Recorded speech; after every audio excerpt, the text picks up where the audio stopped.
कक्षा 3 मा पढ्ने दिपु विद्यालय आउनु भएको छ। कक्षामा आएर एक्लै चुपचाप बसिरहनु भएको छ। त्यतिकैमा उसको साथी सोनु आफ्नो बाबासँग विद्यालय आउनुभयो। सोनु सधैँ विद्यालय बाबासँग आउनुहुन्छ र सोनुको बाबाले सोनुलाई सधैँ हाँसी खुसी विद्यालय पठाउनुहुन्छ र सधैँ यसरी नै माया गरिरहनुहुन्छ। बाबु राम्रोसँग पढ ल, म बेलुका लिन आउँछु। By by. मेरो पनि बाबा मम्मी नेपालमै भइदिएको भए यसै गरी नै मलाई पनि स्कुल छोड्न आउनुहुन्थ्यो। दिपु के सोचिरहेको? केही होइन। दिपु आऊ खेल्न जाम। नाइ म खेल्दिन कि नाइ म खेल्दिन। कस्तो रहेछ उता खेल्न पनि नमान्ने। जहिले पनि ठुस्स पर्छ उता, म त एक्लै खेल्छु। 1 2 3 4 1 2 3 4।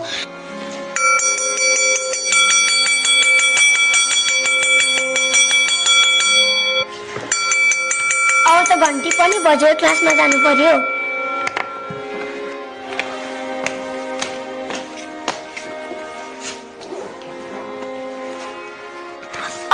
कति राम्रो बक्स कसले किनिदिनु भएको? बाबा मम्मीले विदेशबाट पठाइदिनु भएको। तिमी त कति भाग्यमानी छौ यार। दिपुले मनमा नै सोचिरहनु भएको छ, मलाई किन लक्की भने होला? म लक्की हो र? लक्की त सोनु हो नि।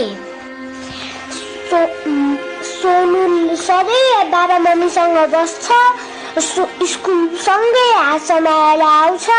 म भने झोलाको डोरी समाएर आउँछु सधैँ। यो झोलाको डोरी मात्रै त मेरो साथी हो नि। तिम्रो त बाबा मम्मी विदेश कस्ता कस्ता राम्रो सामान ल्याउँछु, आफ्नो त नयाँ सामान किनिदिनु भन्दा पनि पहिला फर्स्ट भएस् अनि किनिदिउँला भन्नुहुन्छ। किन दिपु किन नबोलेको? दिपु म्याम आउनुभयो, उठ। Good afternoon ma'am. Good afternoon students. सन्चै हुनुहुन्छ? सन्चै छ म्याम। Sit down. धन्यवाद। ल, मैले हिजो दिएको होमवर्क के थियो सोनु भन त? म्याम, फ्यामिली फोटो ल्याउने होइन होमवर्क। हो, सबैले ल्याउनु भएको छ। आफ्नो प्रोजेक्ट सबैले अगाडि राख्नुहोस् त। दिपु हेर त मेरो फ्यामिली फोटो अस्ति भर्खर खिचेको। राम्रो छ। म्याम, फ्यामिली फोटो पेस्ट गरेर ल्याएको छु, लिनुहोस् त। खै ल्याउ त। राम्रो छ। के भयो दिपु? उठ त। मैले त ल्याएको छैन नि म्याम, मसँग त फोटो नै छैन। दिपु, आज होल तिमी गृह कार्य नगर्ने, टोलाइरहने भएको देखेको छु। अब त प्यारेन्ट्सलाई कल गर्नु पर्ला। रोएर हुन्छ?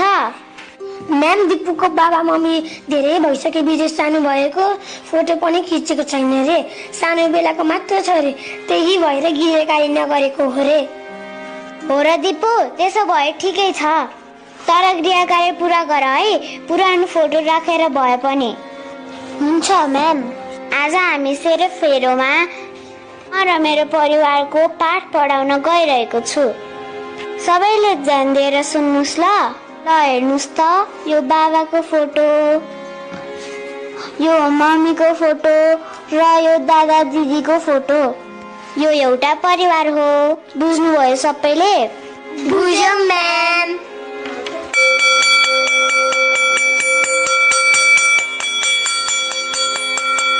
घन्टी पनि बज्यो, सबैले भोलि पढेर आऊ ल। हस्। दिपु, भोलि त शनिबार हो नि, बाबाले मलाई घुमाउन लाने रे, अनि रेस्टुरेन्ट पनि लान्छु भन्नु भएको छ। ल, आज घन्टी पनि बजिसक्यो, घर जाउँ हिँड। मेरो त बाबा आउनुभयो लिनलाई। तिमी त एक्लै जाने है दिपु? हो, म त सधैँ एक्लै जान्छु नि घर। बाबु, तिमी आयौ, ब्याग ल्याऊ। आज लिन आउन ढिलो भयो कि क्या हो? होइन, भएको छैन। ल हिँड त आउँ त। दिपु, म गएँ ल। तिमी एक्लै जाने होइन? हो। By by. By by. फेरि दिपुले मनमा नै सोच्न थाल्नुभयो।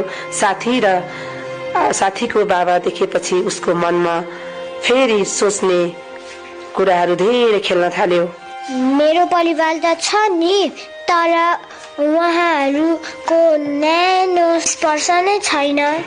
मेरो बाबा मम्मी मात्र किन फोन भित्र? फोनमा मात्र देख्न र बोल्न पाउँछु, छुन रमाइलो गर्न खेल्न पाउँदैन। साथीको जस्तो मलाई पनि यसै गरी बाबा मम्मी कहिले लिन आउने होला? होइन, आज भोलि के भएको यो भान्जालाई?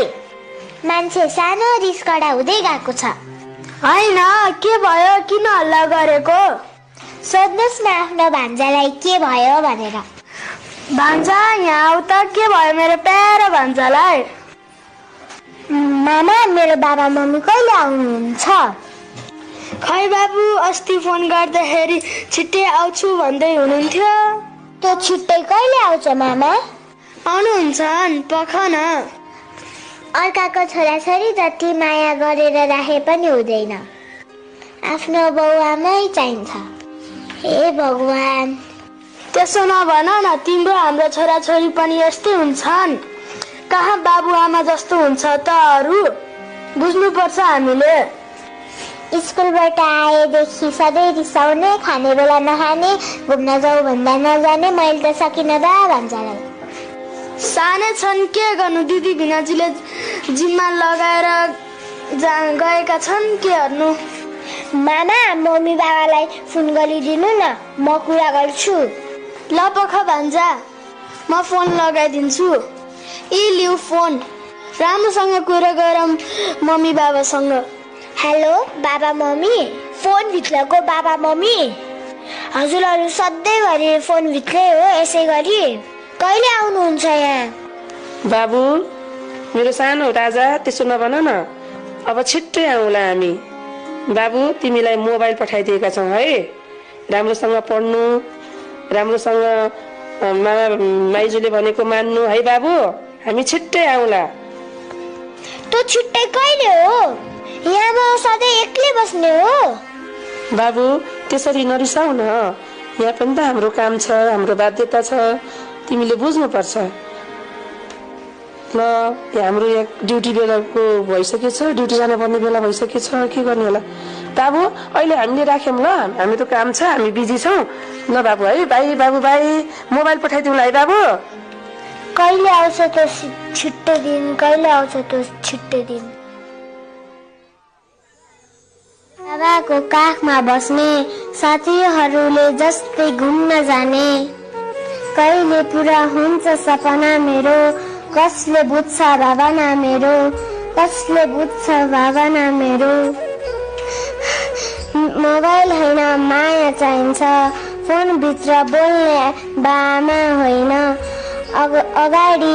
अगाडि न्यानो स्पर्श चाहिन्छ, बामा दुवैको साथ चाहिन्छ। फोनभित्र बोल्ने बामा होइन, साथमा बस्ने बामा चाहिन्छ। विद्यालय गयो कसैले बुझ्दैनन्, पढ्नुहोस् मात्र भन्छन्। घरमा बस्यो खाना लाउन पाकै छ, केहीको चिन्ता भन्छन्। समाजमा निस्कियो मोच छ, बामा विदेश भन्छन्। म आमा बाबा बिना सुत्न सिके, आमा बाबा बिना जन्मदिन बनाए, तर खुसी हुन अझै सिकिन। बामा बिना खुसी हुनै सकिन, बामा बिना खुसी हुनै सकिन। ठुलो भएपछि सबै कुरा बुझ्छस् भन्छन्, तर अहिले मेरो भावना कसैले बुझेनन्। मलाई महँगो खेलाउन होइन, बाबाको काख चाहिन्छ, फोनभित्रको बाबाआमा होइन। सँगै बस्ने बाबा चाहिन्छ, बामाको काख चाहिन्छ बामाको काख चाहिन्छ बामाको काख चाहिन्छ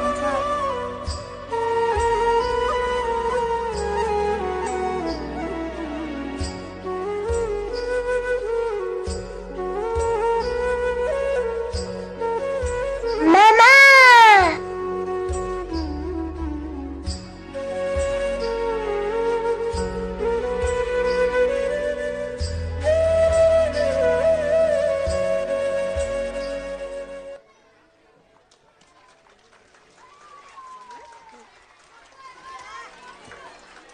निकै मार्मिक तथा भावनात्मक नाटक प्रस्तुत गरेर जानुभयो विद्यार्थी भाइ बहिनीहरूले। आजको यथार्थ यही हो,